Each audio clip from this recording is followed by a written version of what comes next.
시장이 급락했다가 관세 우려가 좀 둔화돼요 이래가지고 한번 올랐잖아요, 그죠? 여기서 또 오르려면 뭐가 필요하냐? 관세가 명확해져야죠. 언제 나라별로 품목별로 몇 퍼센트의 관세가 부과되는지 명확해져야 그 해당 제품을 생산하는 어느 국가에 있는 기업의 매출을 추정할 수가 있잖아요, 그죠? 또 미국 경제 전체 성장 전망도 추정할 수가 있고, 이 모든 것을 다 종합해서 국가별로 자산 배분을 해야 되는 게 중요해졌어요. 미국 예외주의에 대한 트럼프 행정부의 짧은 기간 동안의 극심한 훼손, 미국의 소프트 파워의 훼손, 그리고 관세로 인한 미국 경기의 침체, 이런 걸 반영한다면 미국 비중을 좀 현저히 낮추시고, 그 대신에 새롭게 원래 아웃퍼폼하고 있는 중국에 대한 비중을 시장 비중보다 좀 높게 가져가시고, 그리고 우리나라 비중은 비중의 문제가 아니라 기업을 잘 골라야 되는 이런 걸로, 우리가 대한민국 국민이니까 뭐 한 20%든지 40%든지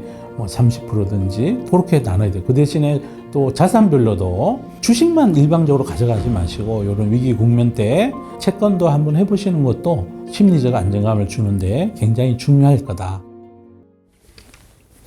네, 여러분 안녕하십니까?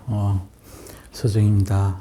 오늘은 4월 30일입니다. 그래서 한 달 시장을 외환시장, 채권시장, 주식시장, 그리고 미국, 한국, 중국 뭐 이렇게 시장 전체를 간략하게 돌아보고 우리 5월 달에 어떻게 해야 되는지 그리고 그런 말씀을 드리는 시간을 갖도록 하겠습니다. 4월 시장을 한마디로 이렇게 정의하면 뭘까요? 한편의 공포 영화를 보는 것 같은 그런 시간이었습니다. 4월 5일이었던가요? 우리 식목일 날 트럼프 대통령이 상호 관세를 정말 얼토당토하게, 말도 안 되게, 정말 어떻게 보면 너무나 충격적인 일이 벌어졌고, 그때 이제 한 번 세게 시장이 얻어맞았고요. 이제 내가 너무 심했나? 이러면서 조금씩 이제 완화시키는, 그것도 본인의 의사는 아니었던 것 같고요. 시장이 무너져 내리니까 채권 시장도 무너져 내리고, 국채 10년물 금리가 다시 4.5를 넘어가고 30년물은 4.95까지 올라가는 그런 채권 시장의 패닉.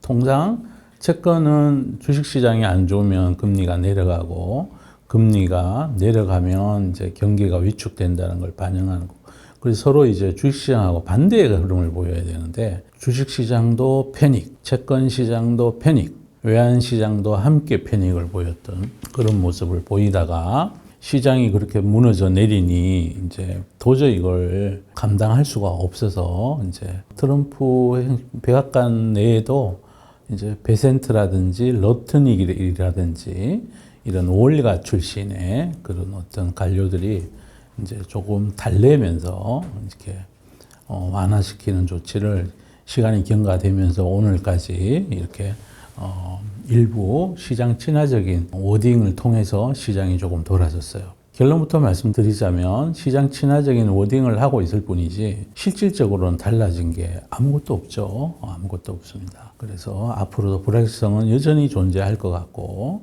그래서 미국 시장은 이제 3월 말 대비해서 이제 어제 4월 29일 종가 기준으로 보면 1%, 2% 정도 이제 지수별로 다르지만 경미한 오르내림이 있었다. 지수별로는 이제 그렇게 관찰이 되고요. 그리고 중국 시장은 미중 관세 협상에 대해서 중국이 굉장히 강경한 태도를 지금 계속 취하고 있고, 중국 시장이 조금 내렸는데요.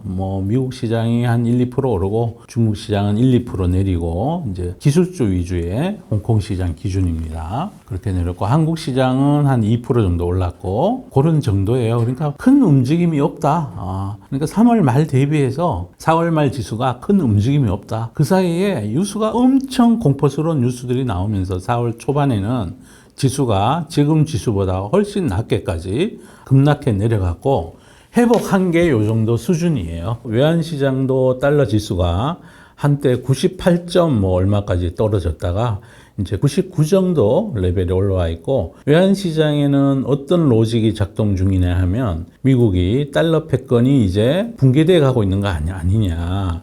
미국이 글로벌에 마땅히 노릇을 하고 조금은 손해 보면서도 그냥 무역 적자를 감소하면서도 달러를 수출하고 상품을 수입하는 기축통화로서의 역할을 그동안 성실히 수행하고 있었는데, 거기에 대한 의문들, 그리고 또 하나는 트럼프 행정부 일의 간세뿐이 아니라 거친 모든 사안에 대해서 일일이 다 간섭하고자 하는 제왕적인 트럼프에 대한 글로벌의 반발, 또 일론 머스크에 대한 반발, 이런 것들이 글로벌에서 같이 이루어지면서 이제 미국 달러가 요즘 힘을 조금 잃고 있습니다. 그래서 달러 지수는 고점 대비해서 거의 10% 하락을 했고요. 우리 환율은 장중에 한때 4월 초에 1480원대까지 올라갔는데 지금 1430원대로 뭐 한 5% 정도 원화가 강해져 있습니다. 그래서 달러 지수만큼은 당연히 안 내렸고요. 그 이유는 우리 환율은 위안화나 엔화의 환율하고 추세를 같이 하지, 달러 지수는 거의 대부분이 유럽 통화가 거기에 서로 상대 가치로 비교되는 지수인지라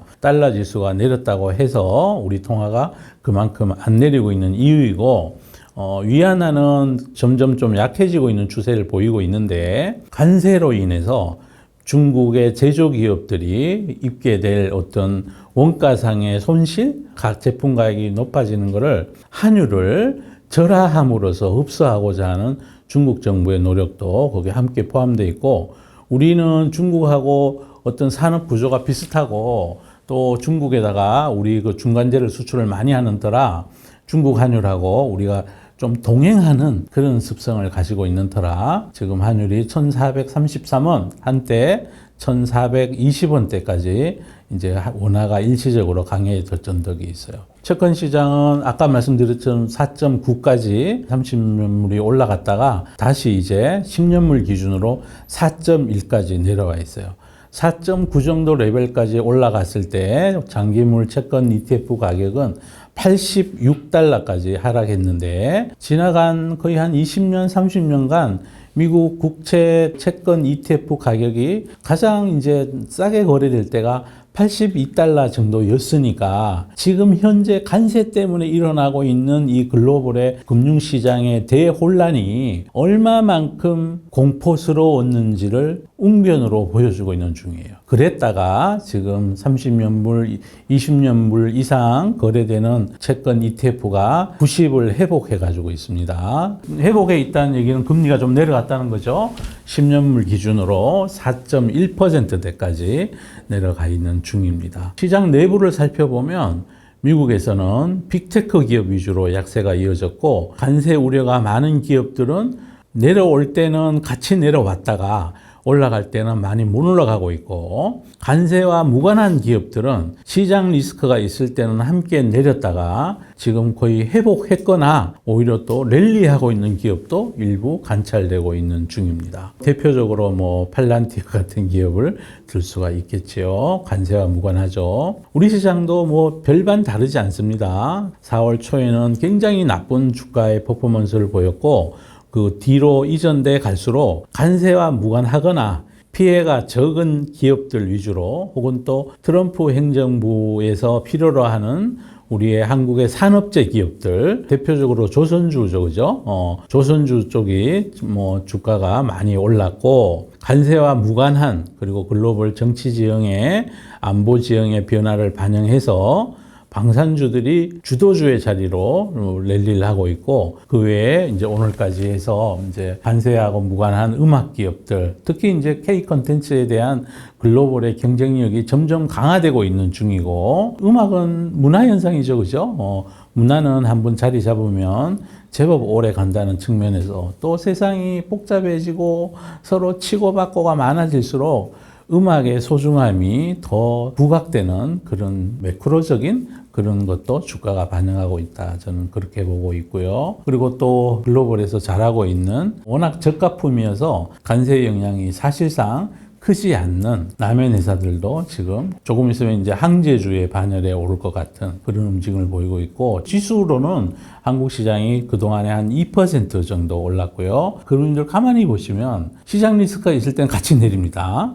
그런데 시장 리스크가 좀 잠잠해지면 다시 파릇파릇 싹이 솟아나는 게 이게 펀더멘탈 차이 때문입니다. 펀더멘탈은 향후 이익에 대한 방향성을 우리가 펀더멘탈이라고 칭하고, 밸류에이션은 현재 나와 있는 한 1년, 2년치 전망치를 포워드 P 뭐 이런 걸로 하는 걸 밸류에이션이라고 그러는데, 이익이 증가하면서 이익의 전망이 좋아지면 그 주가는 무조건 올라가게 되죠. 그죠? 그래서 시장 리스크가 있을 때 이제 그런 장기적으로 좋고 앞으로의 경영 환경이 관세나 이런 쪽에 영향을 덜 받고 또 뒷바람이 불어오는 글로벌 수요가 증가하는 그런 기업들에 대해서는 지나놓고 보시니까 그때 살 걸 싶잖아요. 그죠? 그런데 똑같이 내렸는데 펀더멘탈 우려가 있고 관세 영향을 받는 그런 기업들은 주가가 안 올라요. 오르지 않습니다. 진짜 안 올라요. 그냥 내릴 때는 같이 내렸다가 시장 리스크가 제거되니까 시장만큼은 조금 올라요. 지수만큼은. 가령 뭐 나스닥이 10% 내렸다가 10% 반등하는 구간 동안에 지수 관련된 대형주들은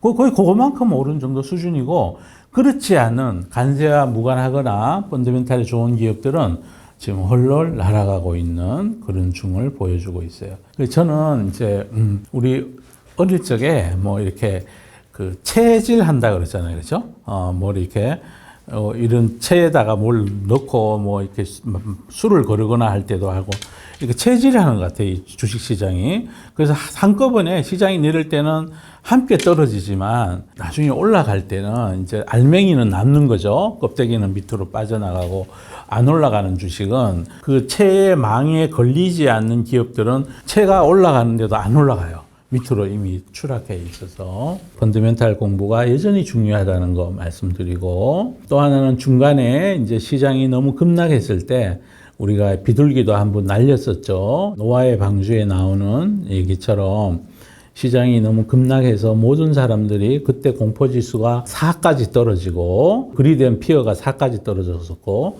빅스 지수가 46 가고 이랬던 적이 한 번 있어요. 4월 초였죠. 이제 그때 저도 무지 힘들었지만 이 정도 내려면 이제 테크니컬하게 바닥이다. 이제 기술적 지표로 바닥이다. 그래서 조심스럽게 이제 그런 의견도 한번 개진을 드린 바가 있습니다. 한국 시장은 그렇게 얘기하면 거의 다 이제 정답이 다 나온 거예요.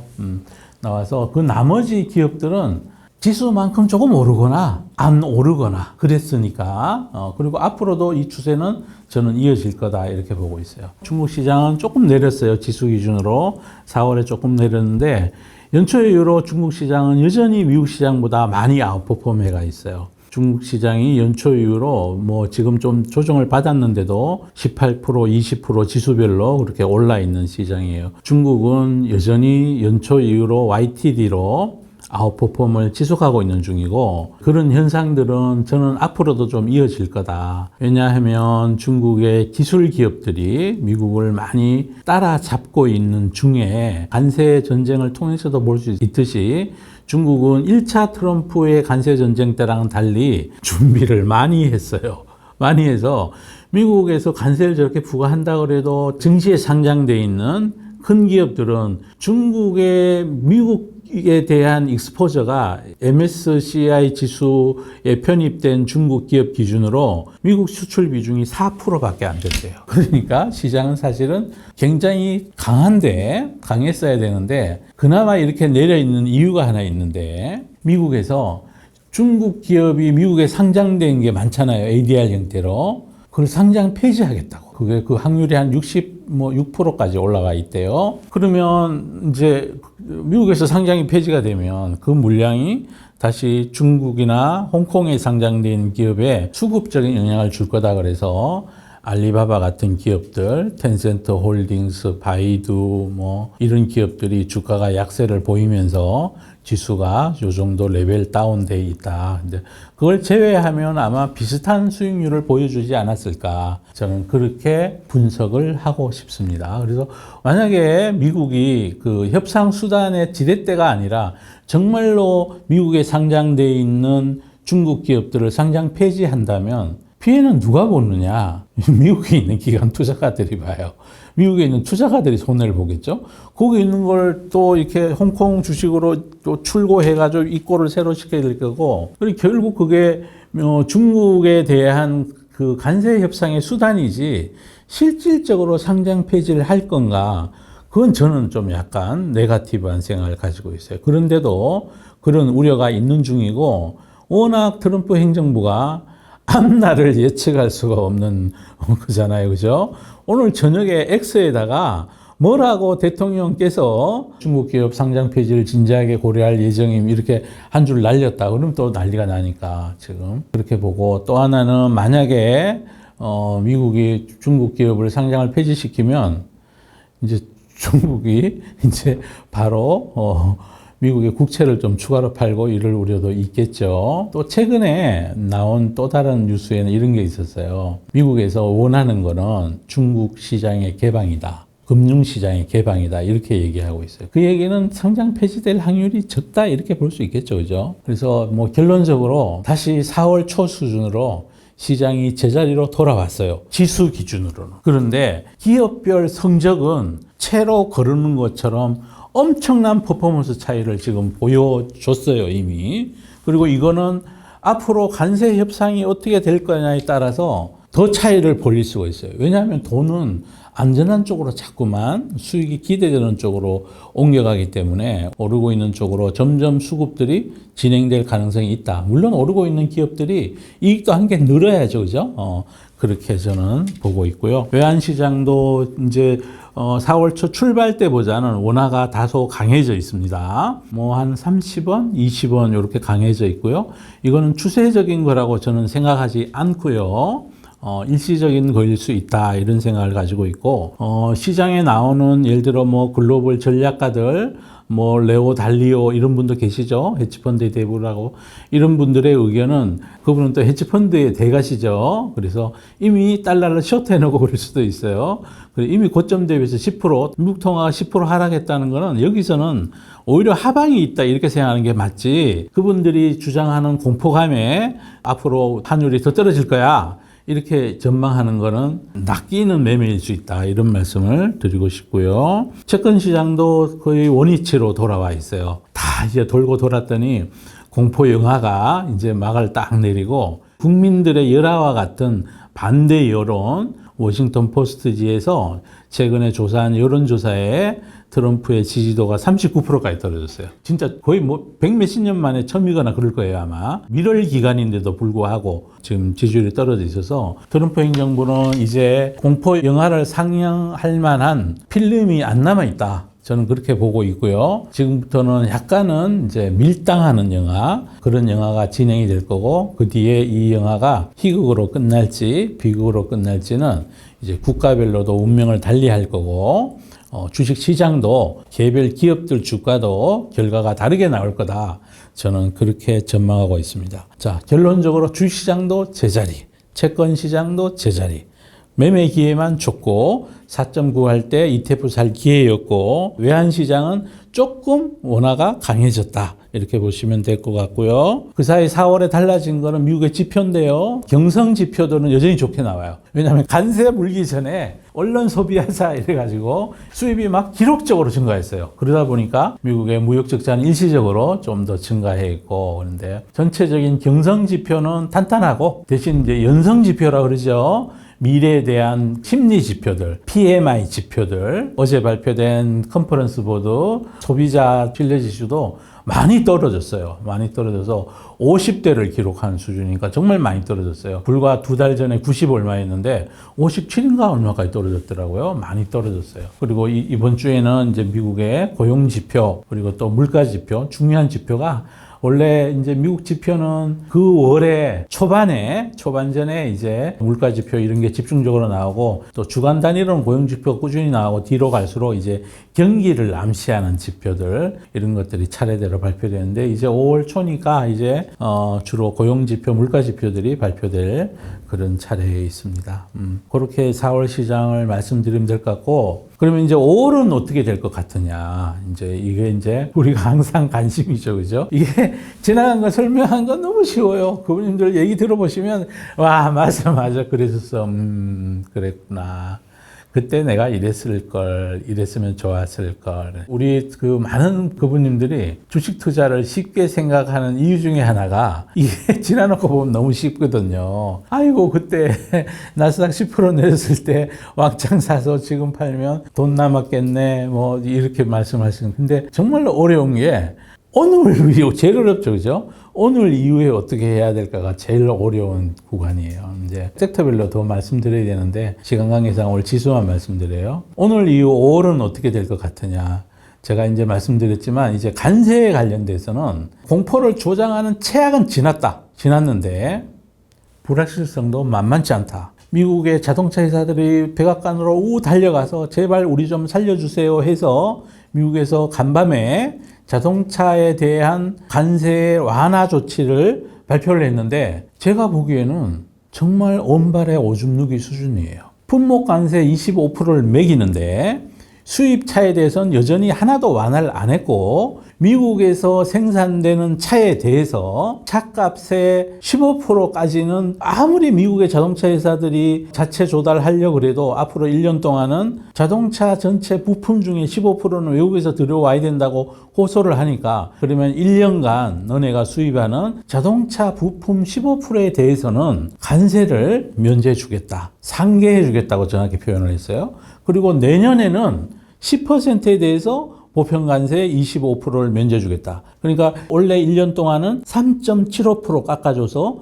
원래는 자동차 품목 관세가 미국에서 생산하는 자동차에 대해서만 21.5%가 되는 거고요. 내년에는 그게 2.5%로 줄어들죠. 10%에 대해서만 깎아주겠다고 그랬으니까 내년 되면은 자동차 품목 관세가 22.5가 되는 거고 그 다음에부터는 없앤다 그랬어요. 너네들 미국 와서 공장 지어라 이 얘기예요. 그죠? 외국에서 전량 그 완제품이 수입되는 건 여전히 25% 관세가 남아있는 거고 그럼 우리나라 자동차 회사들 입장에서는 어떠냐? 완제품 만드는 현대차 입장에서는 이번 관세 자동차 보완 조치로 인해서 덕볼 게 하나도 없고 또 현대모비스는 부품을 만들잖아요. 그죠? 이런 데는 만약에 현대모비스나 우리나라 부품 회사들은 한 1년 동안은 그것도 미국 자동차 회사들이 어느 나라에서 수입하는 제품에 대해서 관세를 깎아줄 때는 또 자동차 회사들이 정하겠죠. 그죠? 그러니까 시장이 기대했던 것보다가 관세를 많이 완화 안 해줬다는 거예요.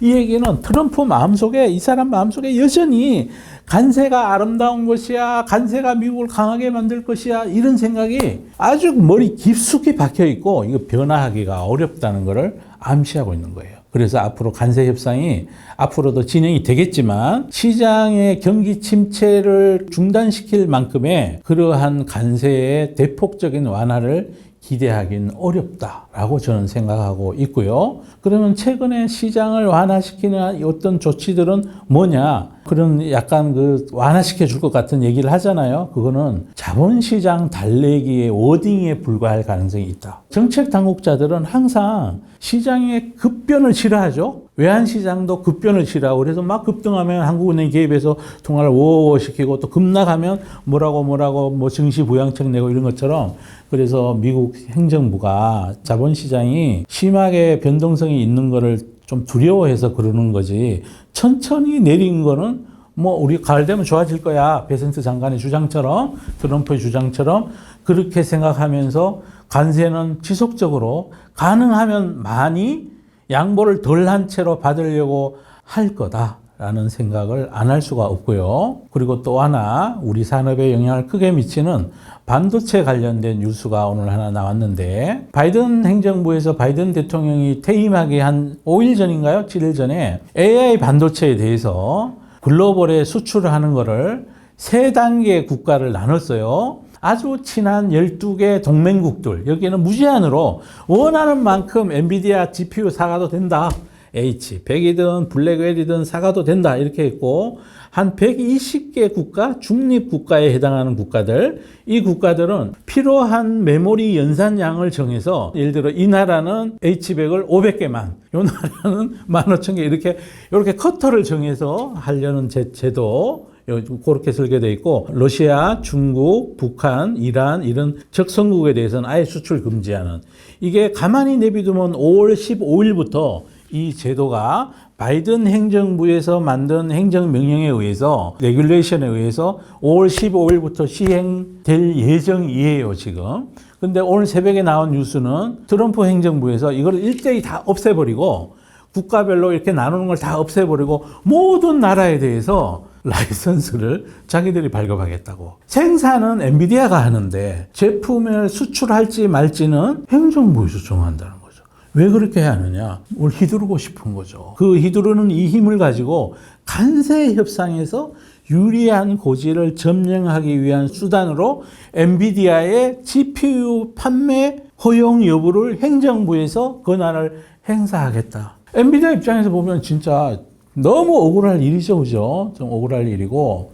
그 대신에 이렇게 되면 이제 중국 반도체 회사들은 점점 더 그러지 않아도 중국 전체 AI 반도체 시장에서 엔비디아 점유율이 점점 떨어지고 있어요. 작년에 24%였는데 원래 H20 수출 규제하는 영향도 있고 미국에서 자꾸 규제를 하는 터라 중국 내에 이제 밀수를 제외한 공식 시장 점유율이 14% 정도인데 점유율이 더 떨어질 것 같고 이러면서 이제 중국 반도체 회사들이 또 들썩거리고 있는 중이에요. 이런 뉴스들로 봤을 때 앞으로 이 두 가지 뉴스는 기업에 미치는 영향도 있겠지만 이제 만만치 않다. 5월도 만만치 않다. 그래서 그 시장을 달래기 위한 워딩들은 사실 그 세상을 속이는 게 쉽지 않죠, 그죠? 좀 지나고 나면 금방 들통이 나요, 그죠? 그래서 시장이 급락했다가 관세 우려가 좀 둔화돼요 이래가지고 한번 올랐잖아요, 그죠? 여기서 또 오르려면 뭐가 필요하냐? 관세가 명확해져야죠. 언제 나라별로 품목별로 몇 퍼센트의 관세가 부과되는지 명확해져야 그 해당 제품을 생산하는 어느 국가에 있는 기업의 매출을 추정할 수가 있잖아요, 그죠? 또 미국 경제 전체 성장 전망도 추정할 수가 있고 불확실성이 너무 많다. 한 단계 올랐지만 안심할 때가 아니다. 아직은 안전벨트를 묶고 있어야 된다. 미국의 정책 방향은 여전히 트럼프가 생각을 쉽게 바꾸고 가지 않고 그냥 쓰담쓰담한 워딩만 하고 있는 중이고 실제로 바꾸는 걸 확인하기 전까지는 트럼프의 변동성이 시장이 조금 반등하고 나면 이 사람이 또 힘을 가질 거 아니에요, 그죠? 또 이렇게 약간 세게 나가볼까 이럴 수도 있다는 이런 것도 다 함께 우리가 고려해야 된다. 이렇게 보시면 될 것 같고 또 하나는 처음에는 관세에 관련된 게 어떤 드라마였잖아요, 그죠? 영화 같은 거였는데 지금부터는 현실적인 문제로 다가오기 시작할 거예요. 중국 상해 푸동항에서 미국으로 향하는 배의 운항 척수가 거의 한 40%가 줄었대요. 그러면 그게 중국에서 태평양을 건너서 샌프란시스코, 그 항구까지 거기서 내려서 그 열차를 타고 트럭을 타고 전국으로 배송되고 그래서 월마트 거기다가 깔리는데 한 지금부터 배 운항 시간 이런 걸 감안하면 앞으로 한 2달, 석 달 뒤에 되면 월마트 매대가 텅텅 빌 수도 있어요. 그 사이에 미국의 경제는 또 더 힘들어질 수 있고 매크로 지표들이 경성 지표들까지 이제 앞으로 본격적으로 악화되기 시작할 거고 악화되는 거를 예상할 때랑 눈으로 볼 때랑 투자자의 행동은 달라지죠, 그죠? 얼마나 많이 악화되는지도 시장은 우려하고 있을 거고 이렇게 얘기하니까 또 나쁜 얘기만 제가 드리는 얘기 같아서 주가가 미리 좀 반영해줄 수도 있어요. S&P PER이 22.5배, 23배까지 갔다가 지금 20배까지 떨어져 있죠, 그죠? 그러니까 한 10몇 프로 떨어져 있는 중이고 여기에서 이 밸류에이션이 싸지게 보이려면 S&P 기업들의 이익이 증가해야 되는데 빅테크 기준으로 작년도에 빅테크의 어닝 성장률이 37%였는데 올해는 지금 추정치가 16%로 절반 이하로 떨어졌고 그러면 빅테크들이 S&P 전체에 차지하는 시가총액 비중이 37%에나 달하다 보니까 S&P 전체의 원래 포워드 PER은 여기서 안 낮아질 가능성이 있어요. 그러면 여기서 미국 시장이 무조건 위로 간다고 이렇게 주장하기는 어려운 구간이다. 이렇게 보시면 될 것 같아요. 채권 시장은 미국이 그래도 어쨌든 글로벌 현존하는 자본시장의 거의 60%를 차지하고 있는 터라 채권 시장이 여기서부터 막 다시 급락을 해서 국채 30년 물이 5%를 넘어가고 달러 지수가 막 98을 깨고 밑으로 내려가고 이렇게 가정하는 이건 또 조금은 문제가 있는 전망이다. 저는 이렇게 보고 있어서 채권 시장은 지금 뭐 조금 기회를 봐서 미국 국채 금리가 4.5 레벨을 10년물 기준으로 넘어가고 그러면 채권 시장은 바이 마인드로 봐도 된다. 왜냐하면 올 연말까지 연준은 금리를 3번, 4번 내릴 거라고 그래요. 어제 나온 지표도 이제 경성 지표까지 악화를 지금 반영하고 있는 터라 고용도 점점 안 좋아질 거고요. 그렇게 되면 저절로 금리가 좀 내려갈 수밖에 없다. 지금 채권 금리가 올라간 유일한 이유는 글로벌이 달러 자산에 대한 그 의심을 품고 있다. 이렇게 주장을 하고 있는데 뭐 그래봐야 전체 가지고 있는 채권에 뭐 1, 2%밖에 안 팔았을 거예요. 그래서 이거는 단기간에 팔더라도 또 이제 강해지면 그때 팔고 이러지 그냥 막 끝없이 금리가 올라가는데 거기다가 채권 던지고 이러지는 않겠죠. 또 하나는 이제 채권 시장의 공급 측면에서 미국이 관세로 돈을 좀 벌면 그리고 미국 행정부에서 트럼프 행정부가 작은 정부를 지향하죠. 국방비도 줄이고 연방정부 직원도 줄이고 이러면 국채 발행 수요가 조금 줄 수 있어요. 물론 이제 소득세 깎아주고 그러니까 또 그쪽에는 세수가 줄겠지만요. 그래서 뭐 그렇게 채권 시장에 대해서 공포감을 가지고 접근할 건 아니다. 그건 또 외환 시장도 똑같은 전망을 드리는데요. 여기서 막 원화가 막 1,400원을 깨고 막 급락하고 이런 모습을 보이는 거는 이러한 관세 전쟁 환경에서 중국의 이해관계에 안 맞고 우리나라의 이해관계도 안 맞아요. 우리가 여기서 환율이 더 강해지면 수출 기업들이 큰일 나요. 미국으로 향하는 대미 물동량이 우리 수출 국가들 중에 2위를 차지하는데 여기 그게 지금 관세 때문에 수출이 적게 될 판인데 여기에다가 환율까지 원화가 강해지면 우리 수출 단가에 문제가 생기죠. 그죠? 그래서 1,400원 밑으로 내려가는 것을 단기적으로 기대하기는 어렵다. 중국도 환율을 절하시키면 절하시키지 절상시키지는 않을 것 같다. 정책적으로. 중국은 또 우리처럼 시장 변동 환율제가 아니라 뭐 이렇게 자기들이 고시를 하죠. 그죠? 고정 환율제는 아닌데 그걸 뭐 관리 고정 환율제라 그래야 되나요? 관리 변동 환율제라 제도라 그래야 되나요? 그런 터라 너무 크게 외환 시장에 대해서 일방적으로 달러 가치가 내려가서 우리 예를 들어 유로화에 대한 달러 가치는 내려갈 수 있어요. 내려갈 수 있지만 우리 원화가 추세적으로 밑으로 이제 눌림목을 깨고 하방으로 내려가는 것을 기대하기는 어렵다. 이렇게 저는 생각하고 있고요. 자, 그래서 마지막으로 이 모든 것을 다 종합해서 국가별로 자산 배분을 해야 되는 게 중요해졌어요.